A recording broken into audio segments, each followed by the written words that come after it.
Welcome to the You Empowered podcast with your host, Justine Jetty.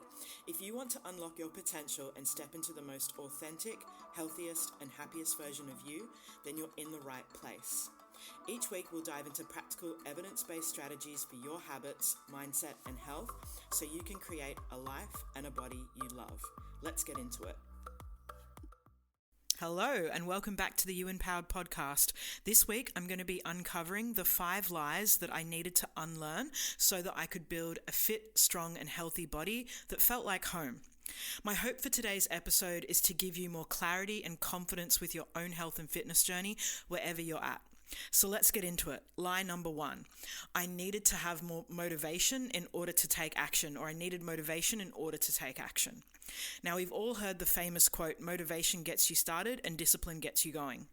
But I disagree with this. Sorry to say. I've seen so many women never start because they believe they weren't motivated, quote unquote motivated, or weren't motivated enough. Or I saw them start and stop as soon as motivation faded and disappeared. We need to normalize not being motivated and showing up anyway. Because if there's one thing I can pinpoint to the success I've had and the hundreds of lasting transformations I've worked with women to achieve, it's the ability to show up when you don't feel like it. Motivation is a fickle feeling. I'm sure if you applied the same logic of relying on motivation to study or to show up to work or to take care of your responsibilities at home, you would laugh because you know that those things get done whether or not you feel motivated. Yet somehow the fitness industry has normalized motivation as a must-have to make progress and to see results. And I'm here to tell you that that is a flat-out lie. What you do need is to create goals based on your values and have a strong why behind what you say that you want, because that will be your anchor on your tough days, not whether or not you feel motivated. Lie number 2, if I make a mistake, I've failed. This is for all my perfectionists out there. I used to be one, so I'm with you. Mistakes are a part of the journey, boo. So expecting yourself to not make any mistakes is holding yourself to an unrealistic standard. Shifting how you see mistakes is going to support you, and it's going to support your resilience and help you build a healthy relationship with yourself. So when you make a mistake, rather than making it mean something about yourself, your worth, your capabilities, shift that to identifying what you can learn and what you can do differently next time. That's going to give you more space for both self-reflection, self-compassion, honesty, and clarity, whilst allowing you to grow. Let's move on to lie number 3. Lie number 3 is not allowing yourself rest days or telling yourself no days off. Rest is not detrimental to your progress. It is actually crucial for it.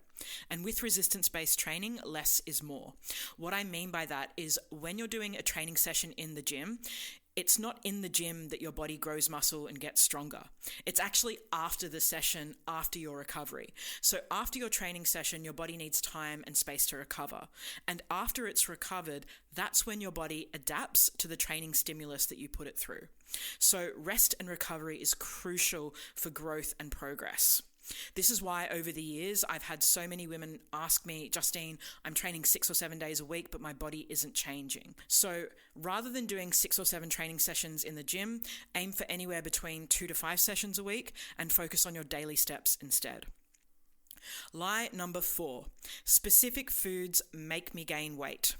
Actually, it's eating in a calorie surplus, which is what makes you gain weight. We don't gain weight because certain foods chemically force our body to store more fat. We gain weight when we consume more calories than our body burns. And this excess usually comes from calorie-dense, hyperpalatable foods. All foods can fit into a healthy diet and be consumed in a fat loss phase. And that might piss some people off, but it's true. Having taken myself through my own fat loss and fitness journey and also led hundreds of women through it successfully, and by the way, I'm defining success here as losing fat and keeping it off for good, not a single one of my clients, nor did I, give up any food that we loved. And that leads me to the last lie, and this one's a sneaky one. Lie number 5 is if I just find the right plan, I'll be able to be my fittest, strongest, and healthiest version of myself.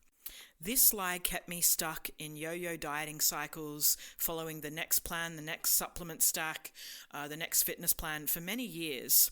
Now, I strongly believe in having structures, systems, and tools in place, so don't get me wrong here. However, following a diet plan, a meal plan, or a fitness plan can only take you so far, because the plan only works for as long as you stick to it. And let's be real here, most diet and meal plans are rigid. They don't take into account your life and how you live it.